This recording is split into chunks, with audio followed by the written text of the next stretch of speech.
welcome back to the channel. Hope you had an amazing week as usual.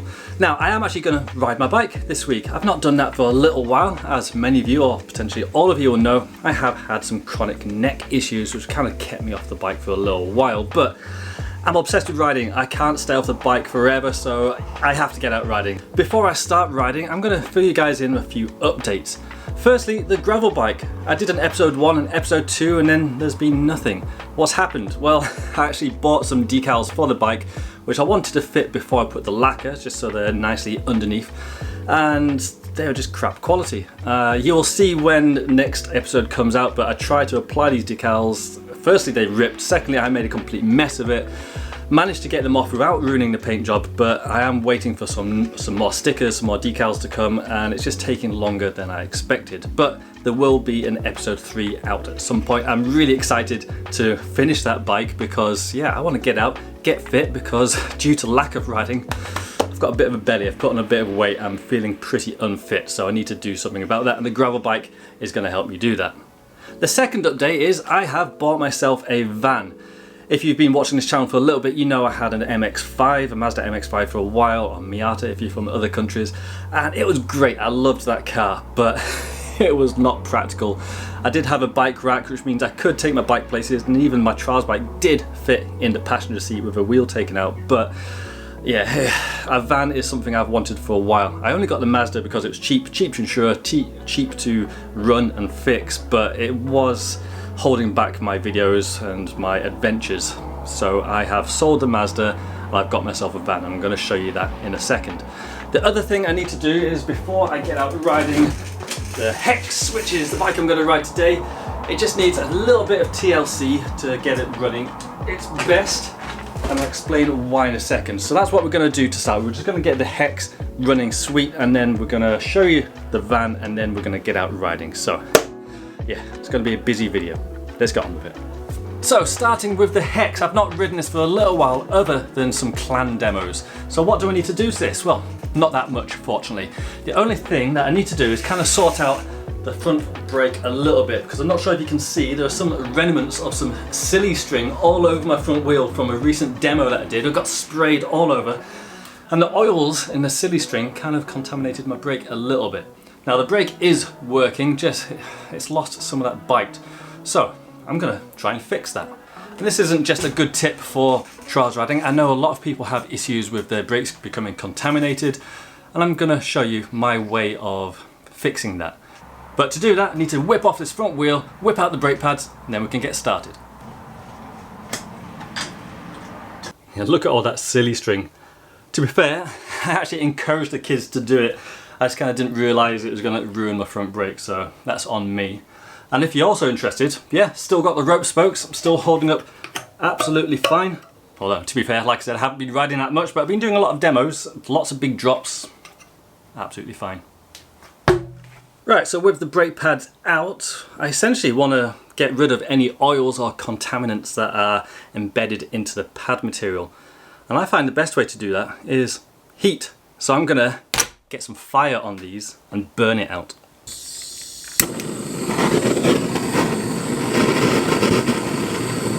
The idea is we want to see some yellow type flames. If we see some yellow flames, that means the oil is burning off. And I think I can see some yellow flame right there. So the idea is we're just going to burn this pad until it doesn't burn anymore. So yeah, that should not be doing that. I think that's the last of the yellow flames now. So hopefully that is the oil all removed from that. I'm just going to leave that down there to cool for a little bit. I'm going to do the next one. Feels weird not doing a voiceover. There we go, we've got some yellow flames coming from the second pad as well. There we go, I think that is all burnt off. So just leave those to cool down for a bit. Now while those pads are cooling down, I can actually handle them and put them into the brake again. I'm going to clean my disc rotor. Now normally I would just get a blowtorch and just run around ever so lightly and just burn off when anything that's on there. The only thing is I've got rope spokes which probably won't like fire very well, so I'm going to do the boring method of using some chemicals I'm going to use acetone just to clean off anything that might be on the rotor. Now some people like to use disc brake cleaner on their disc brakes because it's a disc brake cleaner. I personally don't put that stuff anywhere near my brakes. Now I know not all disc brake cleaners are the same, but a lot of it is just repackaged car or motorbike disc brake cleaner, which do actually contain oils to try and stop disc rotors on those types of vehicles from rusting. And oils are not good for brakes, so I actually find that a lot of disc brake cleaners just make my brakes worse and just contaminate them. So I don't use disc brake cleaner, I just use solvents like acetone or even like rubbing alcohol, something like that, something that will disappear completely. But if I'm not using rope spokes, like I said, I just use a blowtorch just to lightly go around, just trying to avoid any prolonged period in any one spot. And honestly, it works amazingly. It burns off any oils or contaminants and you'll have a perfectly clean rotor. Okay, the pads have cooled down enough now. So what I'm gonna do is get some real light sandpaper, give these a bit of a scrub, and then get them fitted. Now you really don't want any heavy duty sandpaper for this. This is 1500 grit, I think. Just something real light. Put it on a flat surface. Let's give the pads a bit of a scrub.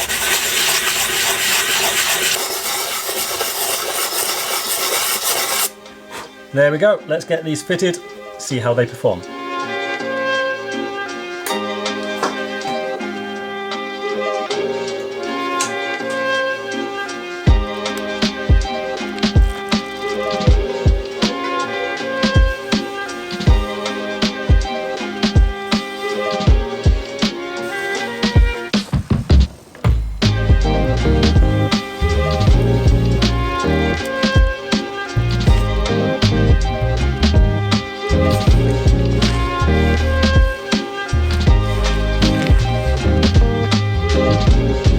Front brake now working better.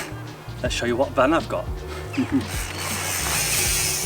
So here we are everyone, this is my new van, my new wheels, my new whip. It's a Renault Trafic Sport 2015 model and I think it looks pretty smart. Now it may not be as cool, trendy or fashionable as say a Transporter or Transit Custom, but I put up a message on my social media asking opinions on these three styles of vans, hoping everyone would kind of go towards one as being the one to get. But what actually happened is no van came up on top, every van had a compromise. So rather than try to find the perfect van, I had to find out what compromises I was willing to live with. Now the Renault Trafic won because it's kind of middle of the road on everything.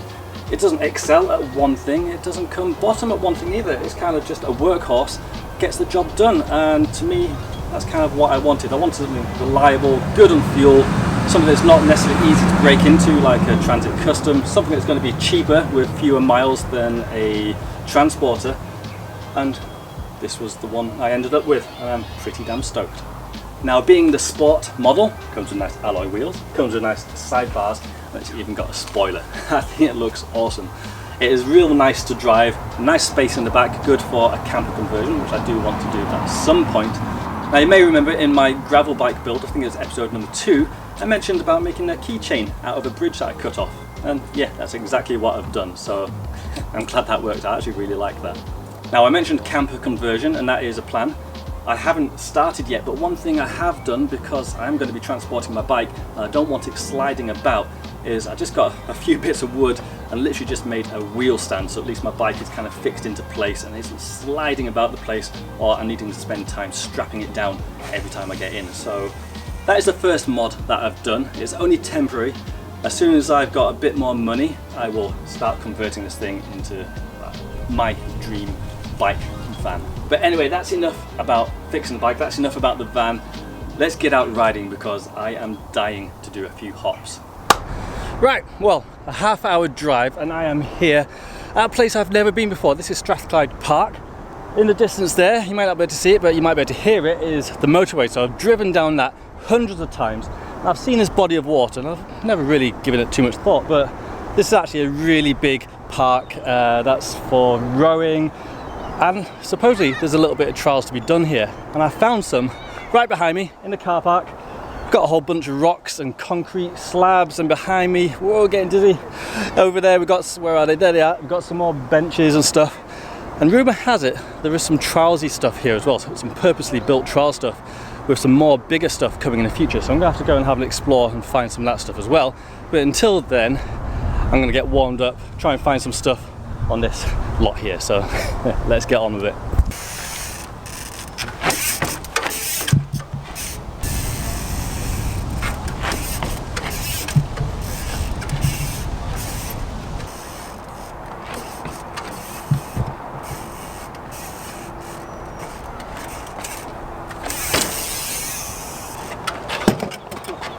My fork.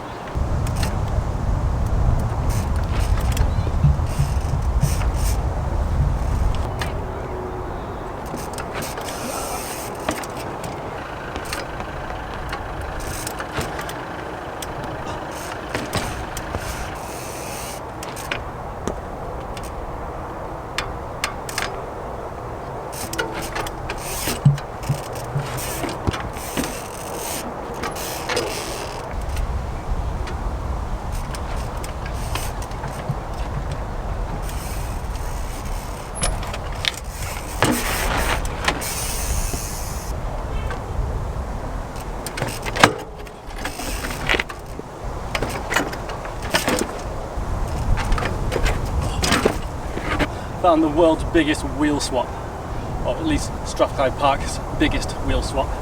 I do is front wheel there, back wheel the floor, try and jump up onto the higher one. My old friend Aaron Yellow Cook used to be amazing at these. So I'm going to channel my inner Aaron now, see if I can get it.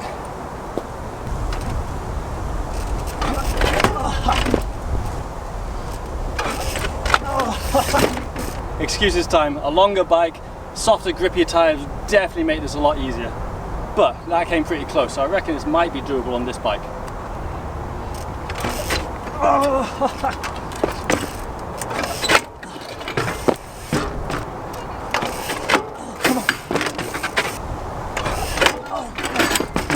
Good job these pedal pins are strong. Giving them an absolute brutal punishing.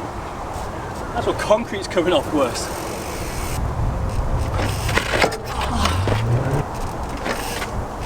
Oh no!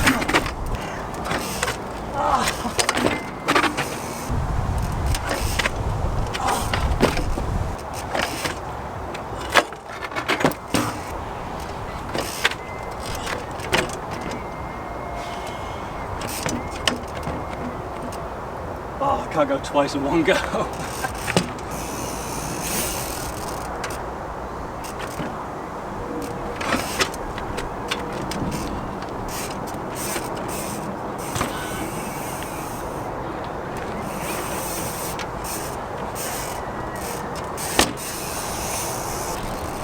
As you can probably tell, that was right on my limit. I really don't think I could even go like a centimetre higher than that.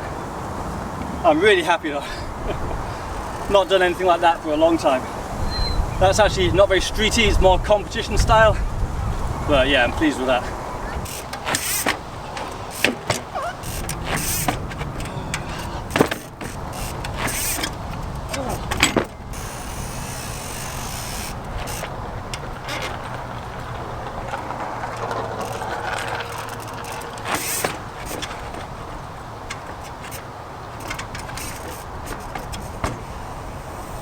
That is a super old school move. You don't really see people do that these days. Don't really know what to call it. I think I used to call it a wedge or Moto Wedge or something like that. But it is very moto style. I actually really love it when it goes well, but it is so hard. It is just so easy just to hit your front wheel on the way up and send yourself over the bars, but to clear your front wheel and then land with your weight forward enough to keep on the back wheel, super hard move. Not the most energy efficient. There's like way easier ways to get up stuff, which is why you don't see it used these days. But a really just cool old school move because I'm an old school guy.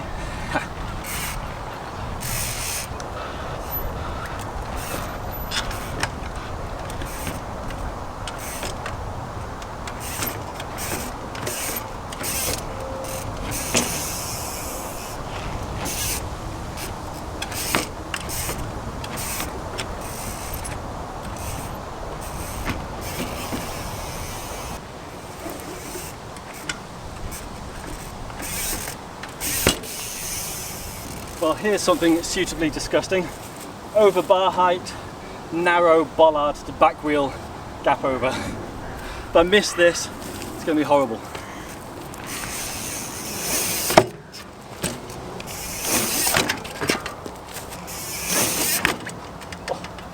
How about hook instead? Not on this bike. Oh, my down tube. Oh, come on. I'm going full effort and then bottling out. Oh, come on. Don't know whether this little nubbin sticking out make it better or worse. It's more for the tyre to grip onto if we get up, but it's more to hit if it goes wrong. Oh, come on. Why am I bottling it? Come on, come on, come on.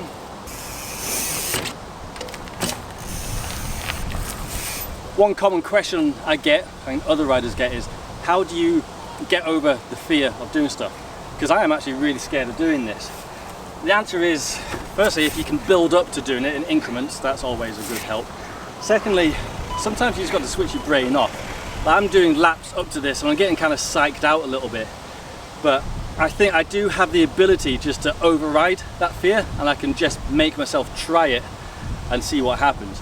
Obviously, I'm not going to just go for it if I don't think I can do it, and I do think I know I can do this, but my brain's give me like doubts, so I just need to push those to the back, bring in the confidence, and just send it, just override the fears. Easier said than done. I can't always do it, but it is possible. Speaking of, let's do this.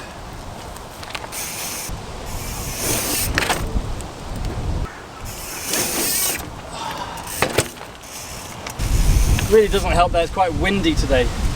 It's almost a tailwind, which wouldn't be so bad, but it's actually just sideways a little bit, and that's really putting me off.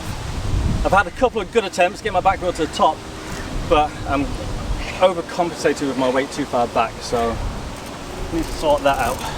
Come on. I hate doing this, but you know what, guys? I can't switch off that part of my brain. This is just psyching me out way too much. I think I need a bit more time back on the bike before I'm sending high, narrow stuff. There's a couple more things I want to do around here, so I don't want to waste my entire day trying this over and over and over and failing it. So let's move on. Nothing wrong with that, it's just really frustrating. But that's life.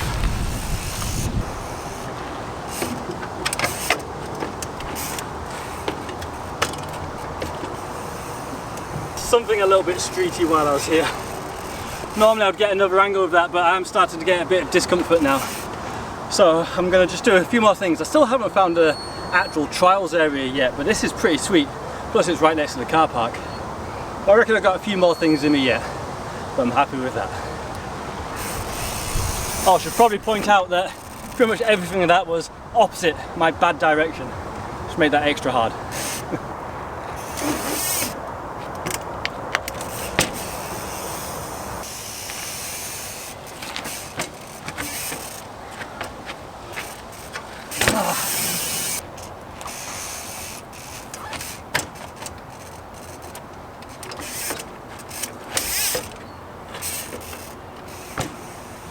I didn't want to absolutely beast myself in this video because I haven't ridden properly for a couple of months now. So I think I'm going to call it there. I haven't explored, I haven't even gone to the benches and stuff that are just over there, let alone go and try and find the trials area that's around here somewhere. I know the Clydesdale Colts trials members come and practice here and they go to the trials area, so I know it does exist. But this is a really cool place. I might have to come and join them here on their practice sessions one day. It's been awesome to get back out on the bike. It actually lasted a lot longer than I thought. A little bit of discomfort did come into play at the end there, which, yeah, I'm not fully over this chronic neck and shoulder pain yet. One thing I think, I just don't use my lats properly. I think I just ride with a stiff shoulder and just use my arms like that rather than using all my shoulders. So I need to work out how to overcome that. But yeah, I hope you enjoyed this video. A few updates for you on where the gravel bike is, what I'm doing vehicle-wise, some hopefully good content for the van coming out in the future. And yeah, got to show you guys some more riding, which I know you've been looking forward to for a while now. If you like what you see or just want to be notified when these other projects are going ahead, then please hit the subscribe button if you're not already. I release earlier videos with a little bit extra content on my Patreon, and I also have PayPal and merch available. All of these will be linked down in the description. But until next week everyone, hope you have an amazing one, and I'll see you then. Bye bye.